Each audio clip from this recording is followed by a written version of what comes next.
Imagine putting $450,000 into a franchise and then discovering, after you have already signed, that franchisees in the same system are closing locations, that the franchisor can open competing channels inside your territory, and that your ongoing fee commitment is higher than anything discussed in the sales process. None of that was hidden. Every piece of it was sitting in the franchise disclosure document you thought you had already reviewed. The FDD is a federally required document. Every franchisor has to give you one before you sign anything. It covers 23 specific items. Most buyers either assume it explains itself or assume it requires an attorney to decode. The truth is somewhere in the middle, and this video closes that gap. There are 5 sections of the FDD that tell you how a franchise actually works. This is the FDD interrogation framework. 5 items in the order that matters. Welcome to Main Street Ledger. I'm Kurt Rose, CPA, former CFO of an SBA lender and entrepreneur. We cover small business acquisitions, SBA lending, franchise ownership, and business finance, all drawn from public sources and experience. If this is your first time here, subscribe below. This is education, not financial, legal, or investment advice. Here is what most buyers do when they open an FDD for the first time. They go straight to the earnings section. They want to know how much money the franchise makes. That instinct is understandable. It is also exactly backwards. Before you can evaluate what a franchise earns, you need to understand what it costs to get there, what rules you will operate under once you do, and how the franchisees who came before you actually fared. Skip those steps, and the earnings number becomes almost meaningless, because you have no context for what it actually costs to produce it. The fast casual food franchise in this video is a good example. Franchise fee of $50,000. Total startup investment of $450,000. The buyer is using an SBA loan to cover most of the project and putting in roughly $90,000 of their own money. The sales team has highlighted locations generating about $1.1 million in annual revenue. The buyer is focused almost entirely on that revenue figure. By the end of this video, you will see exactly what that buyer missed and where in the FDD each missed item was sitting. Item 1 is follow the money. The franchise fee is not the investment. That is one of the most common and most expensive misunderstandings in franchise due diligence. The franchise fee is one line in a table, and the table is in Item 7. Item 7 is a required disclosure. The franchisor has to lay out every estimated pre-opening cost, line by line, with a total at the bottom. Lease deposits, build-out costs, equipment, initial inventory, training expenses, licenses, and an additional funds line that covers estimated operating cash before the business reaches positive cash flow. That bottom line total is the number that determines whether your financing covers the deal and whether your equity contribution is enough. In the fast casual example, the franchise fee is $50,000. The item 7 total is $450,000. The buyer who focuses on the franchise fee and does not read item 7 does not yet know what they are actually buying into. Item 5 in the FDD shows the franchise fee. Item 7 shows what the franchise fee is part of. Read item 7 before anything else. Item 2 is find the handcuffs. Once you know what it costs to get in, the next question is what you are agreeing to once you are in. Items 8 and 12 answer that. Item 8 covers approved suppliers and required purchasing commitments. In many franchise systems, you cannot simply buy from whoever offers the best price.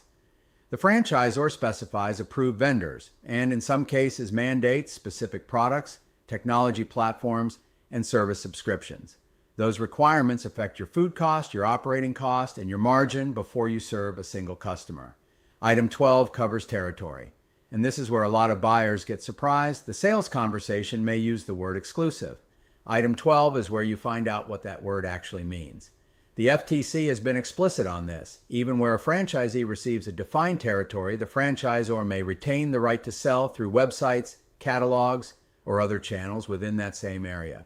Your brick-and-mortar location may have geographic protection. The digital channel may not be restricted at all. In the fast casual example, the buyer assumed their territory was protected. They did not read item 12. They also did not calculate the impact of mandatory vendor requirements on their food costs. Both of those numbers live in the document they set aside. Item 3 is check the scoreboard. Item 20 is the system health report. It shows you what is actually happening across the franchise network, not what the sales deck says is happening. Item 20 must document, for the prior fiscal year, how many outlets opened, how many transferred to new owners, and how many were terminated, not renewed, canceled, or reacquired by the franchisor. That documented record is the franchise's actual operating history. A growing total unit count can look like a healthy system. If you read it alongside the closure and transfer data, you get a very different picture. Pattern recognition matters here. One closure in a large system is noise. A consistent pattern of closures and transfers while the franchisor is simultaneously selling new territory is a question that needs an answer before you sign a letter of intent, not after. Item 20 lists current franchisees with contact information. It also documents, by category, the outlets that closed, transferred, or were terminated in the prior year. That documented record is where your additional diligence starts. In the fast casual example, the Item 20 data showed several recent closures and a meaningful number of transfers. The buyer never looked. That information was not hidden, it was disclosed. The buyer simply did not know which section to open. Item 4 is read the fine print behind the pitch. Item 19 is the earnings section.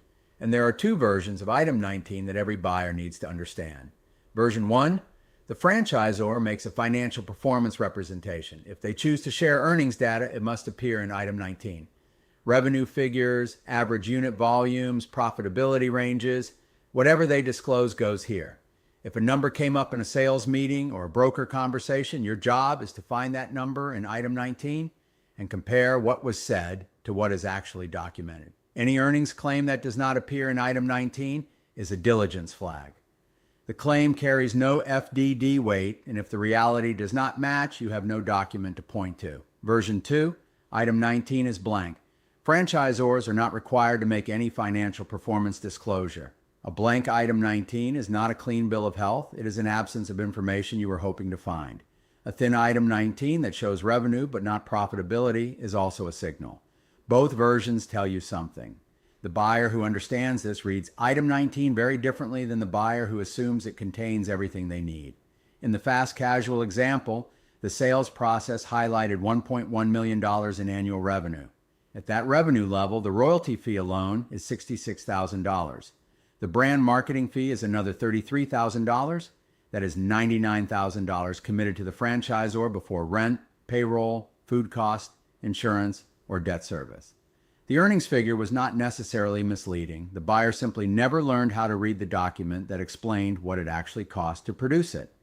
Item 5 is build your call list. The FDD gives you two resources here. Item 20 lists current franchisees with contact information. It also documents what happened to outlets that closed, transferred, or were terminated. The franchisor will give you a reference list of people happy to take your call.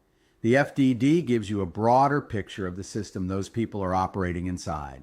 The franchisor's recommended contacts tell you what the system looks like when it works. The closure and transfer record in Item 20 tells you where to start asking harder questions.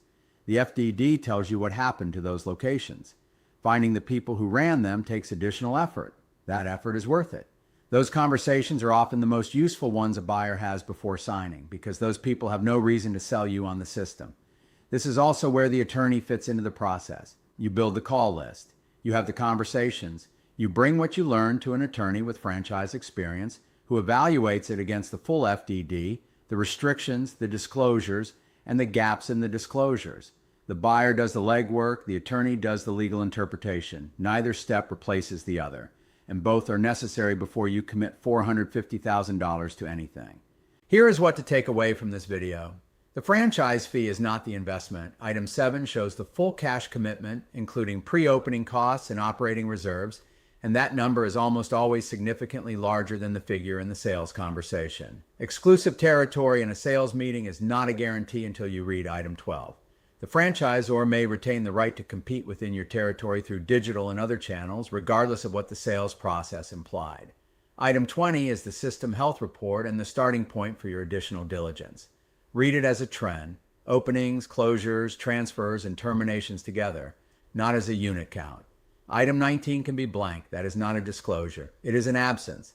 A franchisor who makes no financial performance representation has told you something. So has a franchisor whose Item 19 shows revenue but not profitability. Learn to read both. The FDD does not replace a franchise attorney. It makes the engagement more productive. Build your questions and your call list before that meeting, not after. The FDD is not a document you read cover to cover. It is a document you interrogate until you understand how this franchise makes money, how you make money, and where those two interests might not perfectly align. If this video gave you a clearer picture of how to approach that document, subscribe. There is more where this came from. Research the deal before you fund the deal.